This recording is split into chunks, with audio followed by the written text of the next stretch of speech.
Assalamualaikum warahmatullahi wabarakatuh. Pertepanaken nami kula Raditya Dwi Putra Syahbana saking kelas 11 Taital 3. Kula badhe maca teks pranatacara Pacar Adat Genduren. Assalamualaikum warahmatullahi wabarakatuh. Nuhun Bapak atau Ibu ingkang kinurmatan, para rawuh kakung sumawana putri ingkang minulya. Puji syukur dumateng Gusti Allah Subhanahu wa taala ingkang sampun paring rahmat lan hidayah. Satemah kita sedaya saged makempat wonten ing papan punika kanthi sehat walafiat.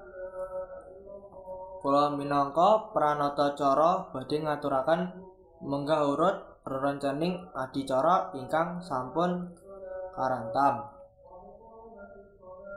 Perkawis Genduren. Genduren punika minangka tradisi Jawa ingkang gegandhengan kaliyan raos syukur dumateng Gusti Allah. Genduren dipunadani menalika wonten kahanan wigawati kados bayi lair mantenan wong seda 7 dina 40 ngantos 800.000 utawa nalika nyuwun slamet saking kebebaya. Genduren minangka sarana ngukuhaken guyub rukun gotong royong lan kekancan antawisipun tangga teparo.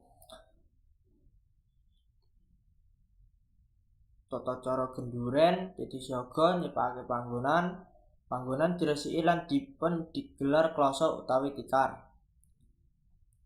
Sediakake sega lan uba rampe, sega tumpeng utawa sega gurih ingkang sampun dipuncawisaken sesarengan kaliyan sayur, lawuh lan jajan pasar. Ngundang tangga teparo kanthi dipunutus bocah utawi keluarga.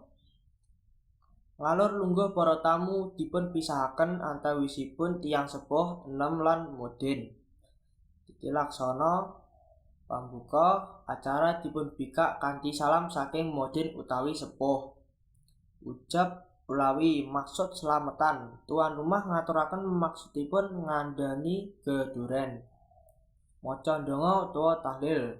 Ndonga, tahlil utawi yasinan dipun waos dening mudin utawi tiyang ingkang pantes. Khotmil donga dipun tutup kanthi khotmil donga lan para rawuh ngucapaken amin. Dahar sareng-sareng utawa bagi berkat para tamu dipun paringi sega berkat. Titik purna rampunging donga lan salam tuan rumah ngaturaken panuwun dumateng para rawuh. Bagian berkat dipun paringaken dumateng para tamu pamit lan pamulangan tamu, para tamu pamit kondur kanthi nggawa berkat.